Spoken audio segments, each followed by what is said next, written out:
You good? All right, we'll call the meeting to order. We'll start out with presentations. We will do Hanson Girls and Boys Classic. We'll have Tyler and Josh come up and give us an explanation of what's going on. All right. Well, thanks again for having us. As Aaron kind of pointed out too, I'm Tyler Pyre. I'm the new athletic director here at Hanson. I asked Mr. Oltmans to come with us. He's our school superintendent CEO this year. And with the Hanson Classic, we are two of a few members that are kind of spearheading the Hanson Classic, just trying to get everything organized and stuff like that. And so with the Mitchell Sports Authority, we are requesting, like years past, that it'll be $1,500 per classic. Like I said, that's what's been requested in years previous. A big thing I know with that is kind of where those funds are allocated.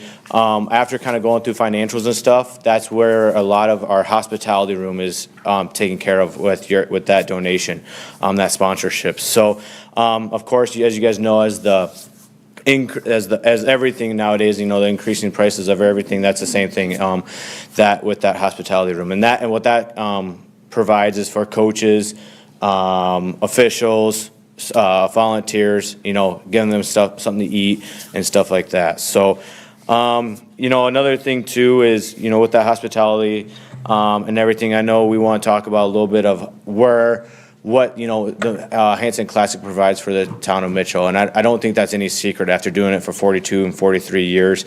We have a lot of teams that will travel over 100 miles this year, and of course that will vary from year to year just based on what teams are there. But we got about 1, 2, 3, 4, 5, 6, about 7 teams that are on that 100, 150 mile range that we would anticipate would look at staying at a hotel and stuff. Just talking to local businesses, they are always excited that the Hanson Classic is coming up because it brings a lot of people, a lot of community members to the Corn Palace in the Mitchell area. So, like I said, I don't know how much of a surprise the Hanson Classics are, but you know, after 42 and 43 years, Josh and I were just talking here that we appreciate everything that you guys done for us in the past, and we feel that, you know, with the Hanson Classic, it kind of goes hand in hand with the Corn Palace. You know, in years past, we've been asked to, and this is way before my time, obviously, but been asked to, you know, move places, do that. But like I said, I can't say enough about what Mitchell, the town of Mitchell, the Corn Palace, you guys helping out makes everything run smooth. So, we pride ourselves on having a premier event. We try to get as the most competitive teams there to get, you know, those ranked matchups, get some of those premier athletes there and showcase them off a little bit and just have good basketball games. So, again, I hope that I would love to answer any questions if there are any, but, you know, with that sponsorship too, that Mitchell Authority's logo will go on the programs, on the back of all those Hanson Classic t-shirts you see all the kids wearing around all the time. So, and anything that we can put the logo on is what we'll do. So, that's kind of where we exchanged there for your guys' sake and our sake. And again, it's been a great relationship. I know in years past, and this being my first year and Mr. Oltman's first year too, that we look forward to continuing that relationship with you guys, the town of Mitchell, and the Corn Palace. So, like I said, I hope that application goes well. And any questions I can answer, I would love to. So. Is 1,500 good for you? I mean, we'll do it. As of now, we were just talking about that. You know, that's just. In my first year, I know I just looked at what, you know, Coach Bridge had, and that's what he requested in the past. But, you know, you don't want to get to a point, you know, everyone's asking for more money, but with the Hanson Classic, with how many now really learning the volunteers that takes there and all the people it takes to run that, you know, I could see that increasing a little bit in the future. But as of right now, I think Mr. Oltmans and I would just say, let's kind of make sure we get through this first year, do everything kind of by the book here, and just whatever we need. So like I said, I felt like this was a really good relationship with us, and if we need to address that too, Tim, I would love to. So thanks for that. So the team you're talking about staying overnight might be like the Red Clouds? And Yeah, so like you got St. Tommy Moore, Rapid City, Mobridge, Pollock, Leola, Harding County. I mean, even Vermilion's coming, you know, I'm not sure if they'll drive back. You know, that's just the teams that we anticipate, you know, would really have to. White River, so, you know, you look at those teams like in Centerville, you know. I think it's more the parents that look to make a weekend out of it. Yeah. You know, schools aren't gonna afford it, but usually it's the parents and the grandparents that look to make a weekend out of it, Mitchell more than Yep. the team. Probably matters what time they play too. It does. Most definitely. And those pairings will come out, we always send them the Saturday before. So like the girls will come out that week before the 18th, and then the boys' pairings will come out the day of the Girls Hanson Classic is how were sent to the media and everything for media release. And like I said, our committee determines those games based on record, rankings and stuff like that for what we think is the best matchups, so. Any other questions? Solid explanation, man. Appreciate it. Yeah, After 42 years, we kind of know what's going on. I believe so, That's yeah. a longer speech as compared to Jim Brandt's poll. Oh, well, That's surprising. yeah. You guys must be organized right now. Made more sense anyway. Yeah, he can get a little long-winded, but that's all right, so. Thanks, guys. Yep, hope Thank that you. helps. Thank you, guys. Thanks for everything. Yep. Next, we'll call North Dakota Country Fest and Dan Buchelman.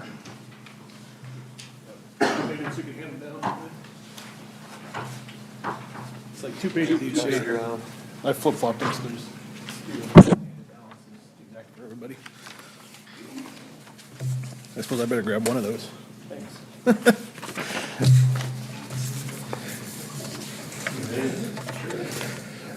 Okay, I'm here to follow up. I was here last month on ND Country Fest. As I mentioned last time, so my goal with this was to try to bring Mitchell another musical event, as that's something our community continually asks for. And although it's been called ND Country Fest for years, after attending last year, I said I'd really like to bring it to Mitchell, get it in our town, and I'd like to get the event eventually changed to be called Dakota's Country Fest or South Dakota Country Fest. I don't know. But anyway, I talked to the people in charge of the organization, and they've put us on the calendar for this year. So the sheet I handed out, this Neil McCoy, Frank Ray, Out of Line, those would be our performers for this event. The second page is just really a printing challenge, but this lists the kind of events that they have going on. So this is your town, so they come to all of these communities on the list. So these events will happen in Minot, North Dakota, Dickinson, North Dakota, Jamestown, the Prairie Knights Casino at Fort Yates, here in Mitchell, at the Loud American in Sturgis, at the District in Sioux Falls, and at Bushwhackers Saloon in Ralston, Nebraska. What we're trying to do here is to promote having it in Mitchell, right? Because these events have happened everywhere else, but we're trying to bring the event from Aberdeen to Mitchell by doing this. So this is scheduled for April 25th at the Corn Palace with the 3 performers. Doors would open at 6. Music starts at 6:30 and runs till almost 11 o'clock. That's a nice long country music event. Through past experience, we got information from Aberdeen, from Jamestown, from Minot, and from Sturgis, trying to look at what do our hotel sales look like. Between crew and people that spend the night, they expect at least 125 additional hotel rooms sold for that Friday night. There's a huge social media following. So just to give you an example, my son who works for me at the insurance office did a little video talking about this event. He had 49,000 views on his video. The ND Country Fest sponsors, the people who put this event on, the promoters did their own. They've had over 80,000 views within a 60-mile radius of Mitchell. So there is definitely attention. People are liking the idea of the event. They're sharing the idea of the event. And what we're asking for here is to get them over the hump as far as the fundraising part of this. It's meant to be affordable tickets for people to come. So the cost of the concert tickets for the best seats is $35. For the cheap seats is $20. It makes it very affordable for the average person to come to a concert, have a good time in Mitchell. Any questions I can answer? Just a couple quick things I guess I noted. With this sponsorship from the SEA, the logo would go both on any promotions that go out and on the Your Town Tour website. There will be meet and greets with the performers, and that's about all I got noted. So what questions you guys have?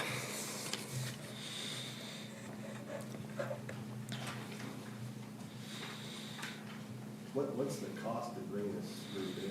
So the sponsorship need in total for the local for Mitchell is $20,000.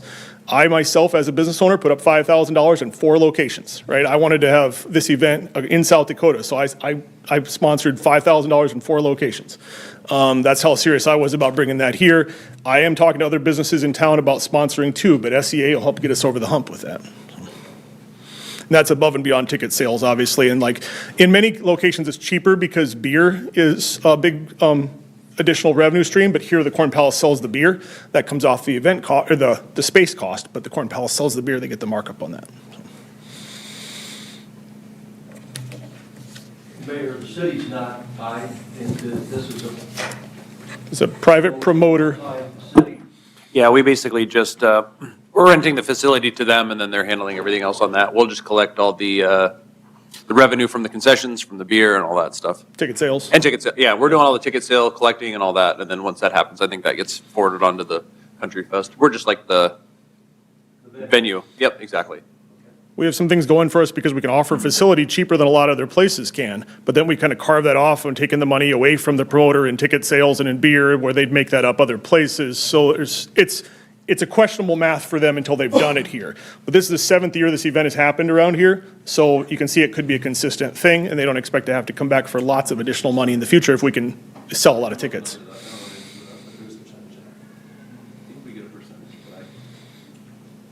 So the city of Mitchell will make money off beer sales and concession sales, ticket sales go back to. They get a percentage of the tickets. Yeah. We get 5%? Yeah, so it's a small number. So that, okay. So, yeah. We'll get the rental fee for the Corn Palace. We get 5% of ticket sales, we get concession, and then we'll get beer. Beer, yeah. That's just for the Corn Palace. And then everyone else in town gets to benefit ancillary. Yeah, they'll have security there. Yeah. In Aberdeen, for example, their event was in like our 4-H achievement kind of building, right? So not as nice a condition, some folding chairs and a concrete floor. So we certainly have a better facility for it. That'll make it great on that side of things for the visitor experience. So 20,000 is the total number you need to bring it, and then this 75 would come off of that, so it comes down to Yes. 12.5. Yeah, and I Okay, paid I just wanted- 5, so yeah, Okay, cool. yeah. I think it'd be a good event to keep coming here if it works out. Just tweak the name just a bit. That's what I'm after. I said, I'm gonna pack that Corn Palace. They want to see if I can do it, so. I lived east of Fargo, an hour east of Fargo for 20 years. And at one time, they were talking about making that Dakota and this South Dakota. It never happened. Any other questions? All right, thanks, Dan. All right, thank you. Next, we'll go on to the first annual Mitchell Pickleball Indoor Tournament. Yes. Well, Tim, It's his world right now, you know? pickleball king. I'm actually not on the committee that's running it, but I am on the board, the pickleball board, so. You just want to make sure your mic's on? Oh, yes, it's on. Okay. This, as it says, is the first annual. When we started to bring the subject up, we didn't know where we could possibly hold an indoor tournament. And then Jason stepped up and had a couple of dates open when students would not be on campus. So we kind of looked at that to see if one of those would be workable. And this early date in January weekend worked because they're still on their Christmas break. So we're going to be using his field house out there, and we've been out there and dropped nets and lines, and it'll work just fine for us. Again, it's a winter event, so it's to bring people into town.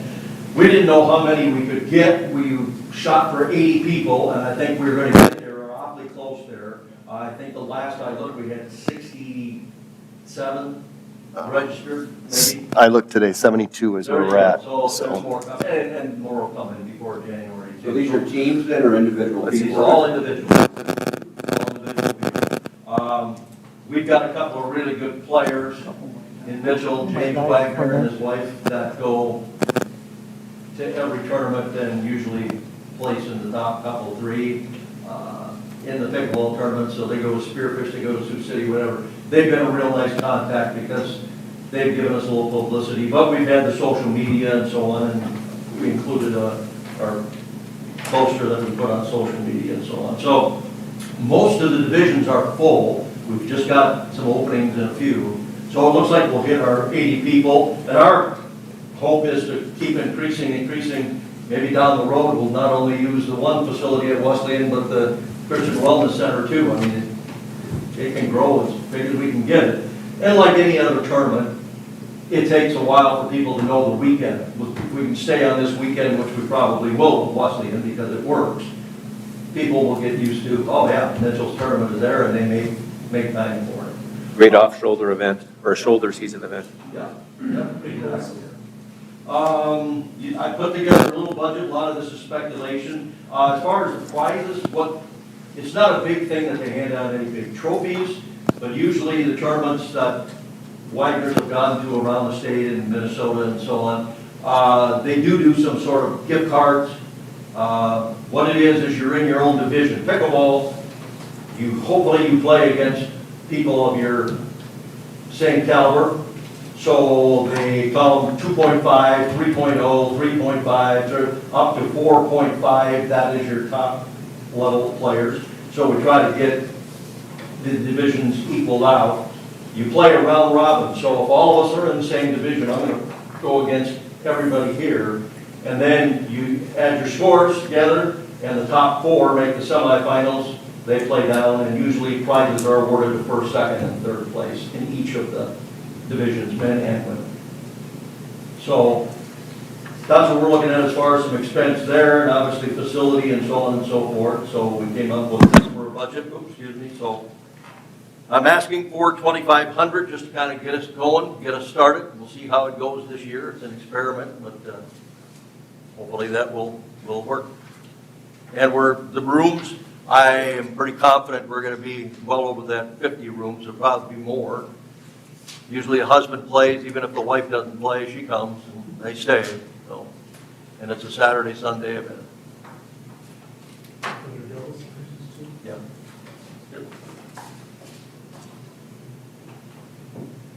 So any other questions I can answer, and I will abstain from the voting. How do you rate yourself, Tim? I mean, 3.0 right now. We hope we didn't overrate you. We'll find out.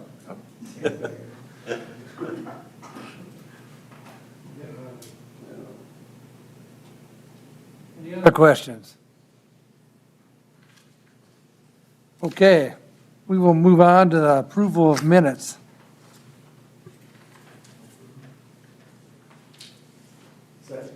Motion by Brian, second by Jason. All in favor, say aye. aye. Against, nay. Minutes passed. Financial report. Okay, the financials are included in your packet. I also have them up here on the screen. This is year-to-date, December 4th, 2024. Our current expenses, so the awarded checks that have been written so far, $100,360, which would give us a fund balance of $49,640.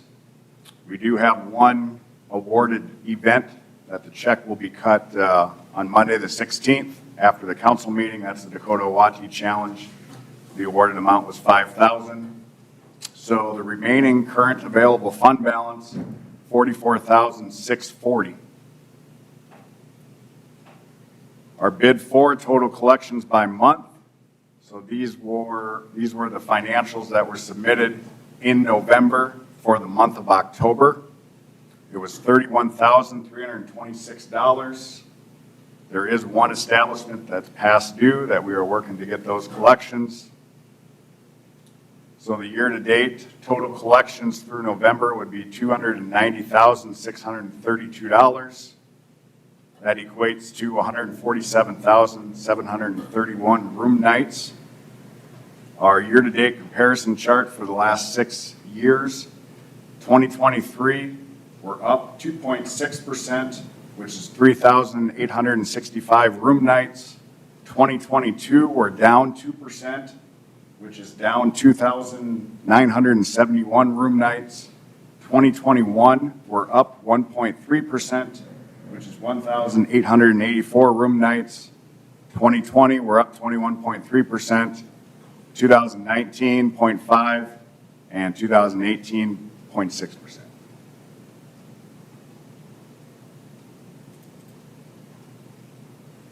Good question. If we give everything out today, and this is the last meeting we have this year, it'll be still $31,640 left. Does that go back to the, So that'll go back into the bid for fund earmarked, I believe, for SEA. Yeah, it's carried over for. So it goes back in the fund, Because we'll get 150 to start the year out. correct. Does that 31 go into that 150 too, or is that? No, it'll be the 150. Start out with 150? But that comes from the collection, or the total collections that come for that year. But that 31 does not go back into a general fund. It'll go back into the bid. Stays in- Bid 4, it's, like we talked about for the bid 4 meeting, it's called, I think, other sources, or it's just a line item in the bid 4 fund Yeah. that it would go towards. Okay.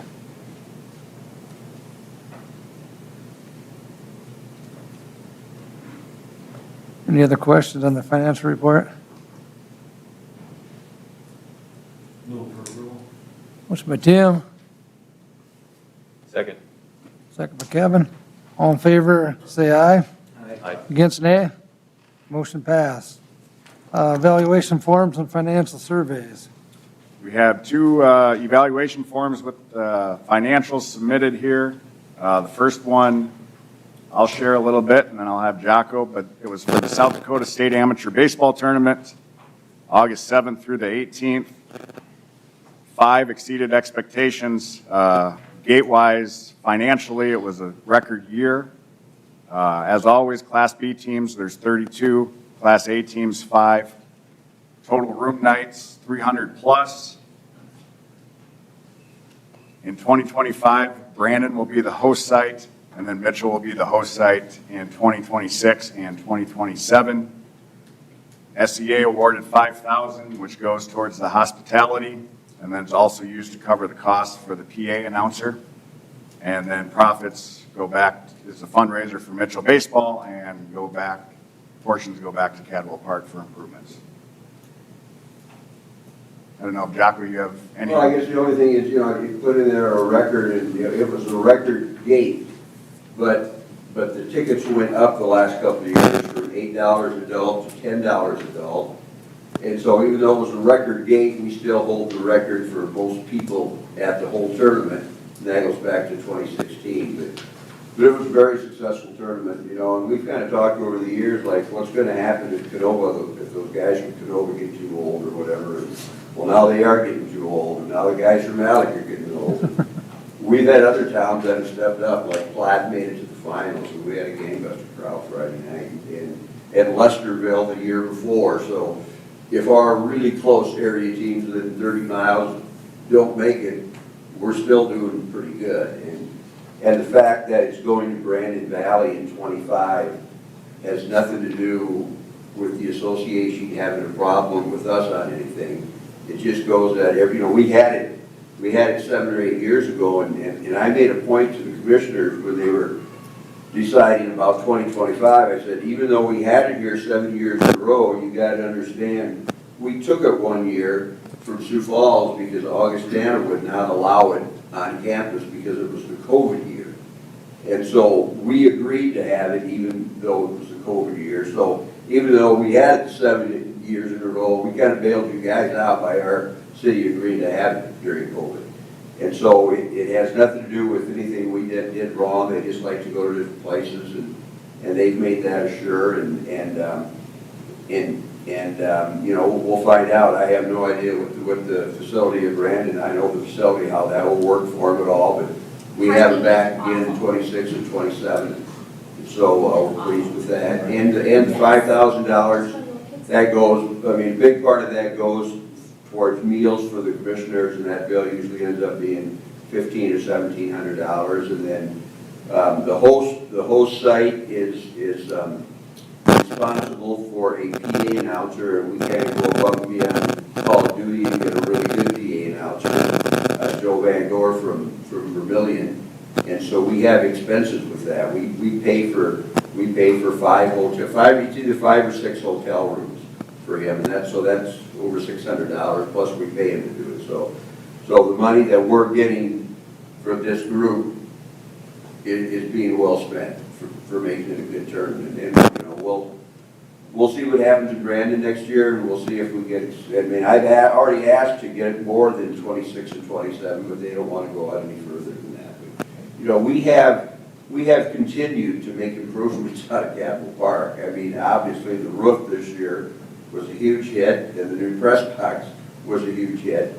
And I think they're seeing where we're talking about putting in new dugouts, you know, to make the facility better, and that the city is committing some money to put in a better field, or a better playing conditions, I guess that's what I'm looking for, better playing conditions at Capitol Park. And so I think they realize that we as Mitchell baseball do whatever we can to make improvements out there. The city of Mitchell is very good because everybody knows how important that tournament is to Mitchell. So, any questions? Thank you.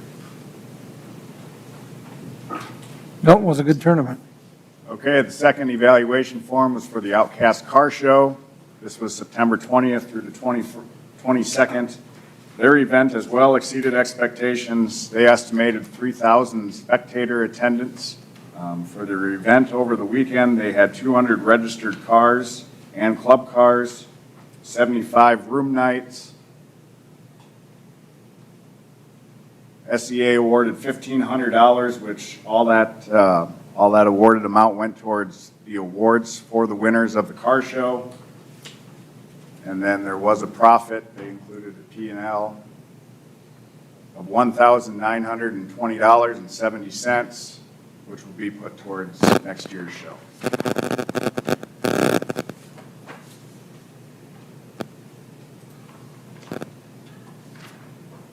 And before we go into executive session here, again, I just include on the agenda the upcoming events. Two of them I just want to highlight here that received SEA funding. We have the Hoop City Classic coming up here the end of December, 27th through the 30th. SEA awarded $12,500.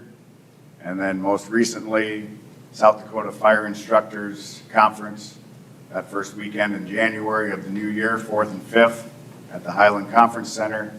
SEA awarded $4,210. Full list of events from Mitchell, always on the Mitchell Chamber events calendar. So if there's no other comments or questions. I had a quick question. Somebody asked me, did we have more events this year than we've had in the past? Do you know that off the top of your head, or? As far as SEA awarded Yeah. events? So far, 36 of them. For 2024, this information I don't print out for your packets, but it is included in the SEA financials. So we do have a page, it's towards the end of that financials packet, that breaks it down year by year and then also per month. So this is what we've had the past years. 2024, 36 of them, 106 total days of events that SEA has awarded funding for.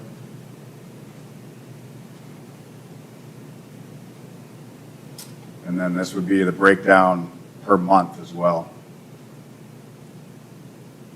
So again, this would be beneficial to see what events we're awarding and I guess the amount be kind of those shoulder timeframes between November through April.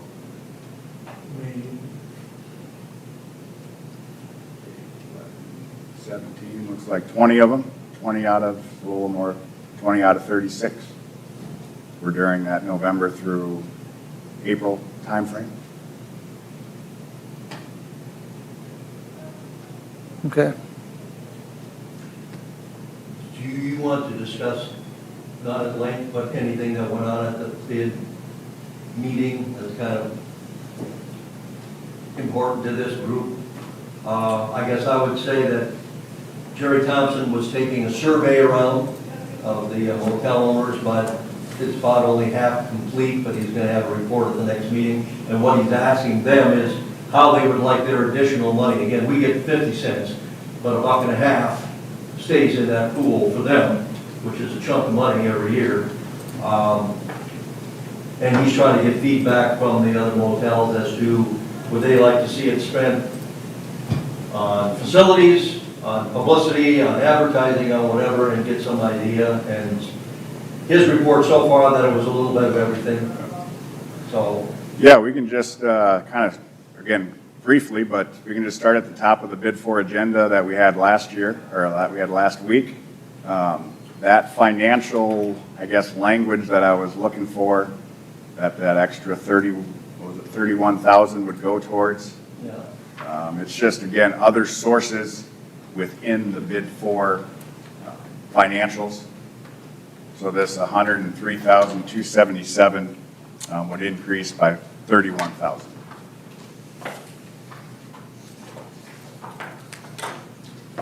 Let's see, Johanna Allen from the Chamber just shared briefly kind of their 2024 accomplishments as well as what they plan for 2025 as far as marketing and promotions. Again, the minutes. Again, I don't want to take the time to read through all this. No, I think the other thing would be that they asked you to investigate those two companies. Yep. So again, we just shared briefly a comparison of all the bid districts that have a hotel occupancy tax throughout South Dakota. Good information to have. Like Tim's talked about, Jerry Thompson is overseeing a survey questionnaire that he's handed out to all the hotels just to get their feedback as far as what they like to see for the funding going towards, some capital, some marketing has been the breakdown. And then also the request, like Tim said, sports tourism index versus Play Easy. These are requests for proposal platforms, basically giving the subscriber, whatever destination that is, an opportunity to enter their facilities, enter their businesses, and then the organizations that are a part of that platform, they submit requests for proposals. Based on that request, you're able to compare to see if the facility or the destination has a facility that can accommodate and successfully host an event for the RFP. Sports Tourism Index, real quickly, was basically, it's just an algorithm tool that puts together, gives you a score based on what you enter for your destination strength, your organization structure, your facilities, and then the events you've hosted. And then it has an RFP platform in there based on 200 some organizations. Let me just, so I'm quoting these facts correct, or these statistics correctly. Basically, what they would do is they set up the program, let's say the pickleball tournament that we're gonna have. The people that want to register for that pickleball tournament would go to this specific website to register, but it would also have information about all the Mitchell motels. You could put the information about restaurants, bars, everything on there. If somebody wanted to run a special during the state baseball tournament, if across the street wanted to run a 2-for-1 or whatever, it would go on that site. Motels could put a special rate for that on the site. It's all contained in one. And then a direct booking to the motels as well. So we always talk about how do we know how many rooms were for this, for that. It would give some feedback on that. Yep, so the Sports Tourism Index, again, this is the one the board passed on. This is, again, more RFP based. The one the board agreed to was called Play Easy. So basically, it is a destination, an advanced destination marketing and event experience marketing platform to go along with RFPs that are generated from 696, I believe, as of this morning, sports event organizations that are a part of this Play Easy platform. Currently, there's actually 311 destinations. So City of Mitchell, Sioux Falls utilizes the core subscription, Rapid City, Omaha, Des Moines.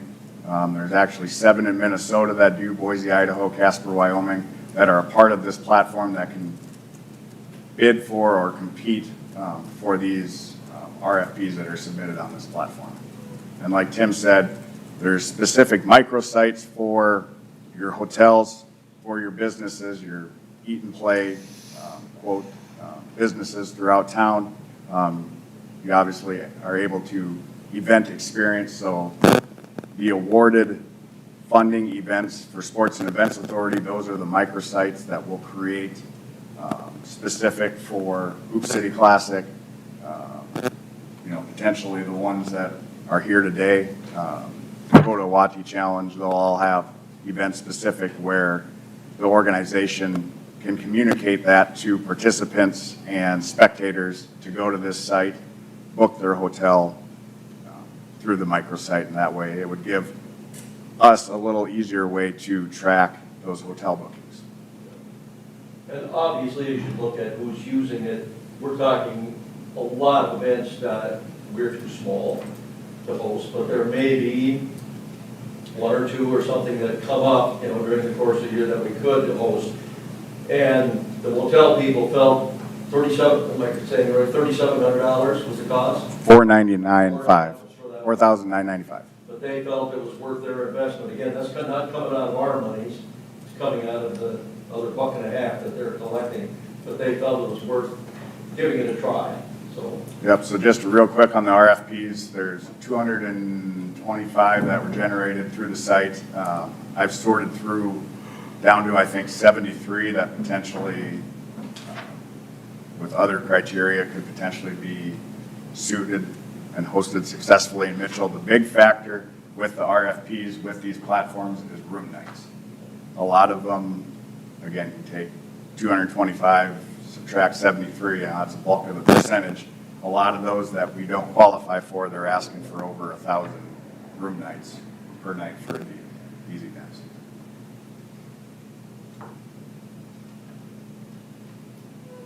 Okay. Should we enter into executive session?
Good. All right, we're back in session. We will start our application funding. First, we'll go with the first annual Mitchell Pickleball Tournament. They're asking $2,500. I'll make a motion to approve the 2,500. Motion by Jocko. Yeah. Second by Brian. All in favor of the motion, say aye. Aye. And I will abstain. Against nay? Passes with Tim abstaining. Next is the Hanson Boys and Girls Classic for $3,000, which is $1,500 for each tournament.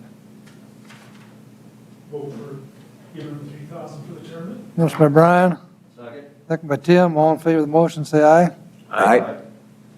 Motion passes for $3,000. North Dakota Country Fest for $7,500. Me again, I'll do that, 75. Brian makes a motion for 75. Second? Second by Tim. All in favor of the motion, say aye. Aye. Against nay? Motion passes for 7,500. We won't be meeting again until 2025, January 14th. Motion adjourned. Meeting adjourned.